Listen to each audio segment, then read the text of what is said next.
陳祖光議員，多謝主席。至於今日個議案嘅原議案嘅精神咧，我係同意嘅，因為香港面對人口壓力咧，確實已經係一個好大嘅問題。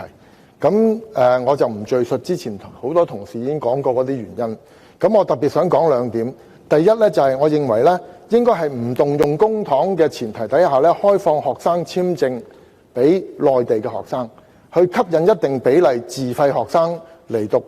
直資私校同埋國際學校。呢啲學生咧係可以穩住學校嘅運作，亦都能夠帶嚟額外嘅資源，教師得以留低，本地嘅學生亦都能夠受惠。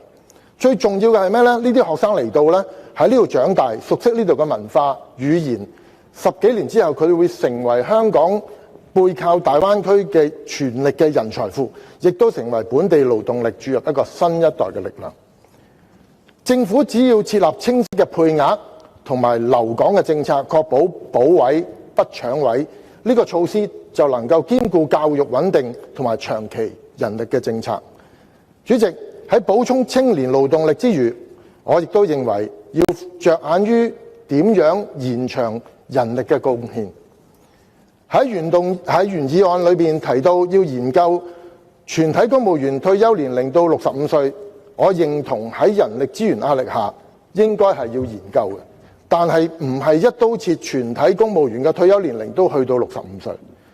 呢個議案我諮詢過警隊紀律部隊嘅現職嘅同事，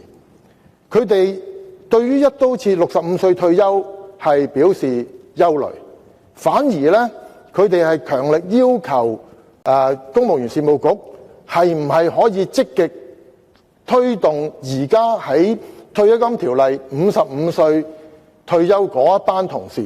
即刻能夠延長佢哋去到60歲，嚟等佢哋有一個彈性嘅選擇。我認為政府應該率先喺公務員體系裏邊咧推行彈性退休計劃。現時唔同嘅職系退休年齡制度咧係有60歲啦，有65歲啦，亦都喺紀律部隊裏邊亦都有55歲嘅。我唔知道而家仲有冇45歲提早嗰啲，咁我相信呢個都應該解決。所以我建議咧喺唔影響晉升同埋接班嘅原則底下，俾公務員可以自願選擇喺60到65歲之間退休，而警隊及紀律部隊就喺55歲到65歲之間，而唔係一刀切嘅單一退休年齡。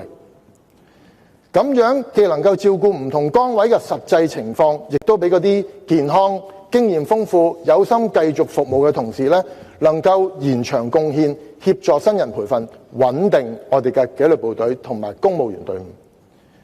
但喺推行新嘅退休方案之前呢，政府必須要全面諮詢公務員職方協會及工會，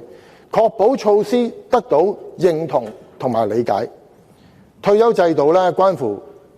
幾萬個前線嘅同事嘅權益同埋士氣，應該以協商為本，以尊重專業為前提。如果政府能夠妥善處理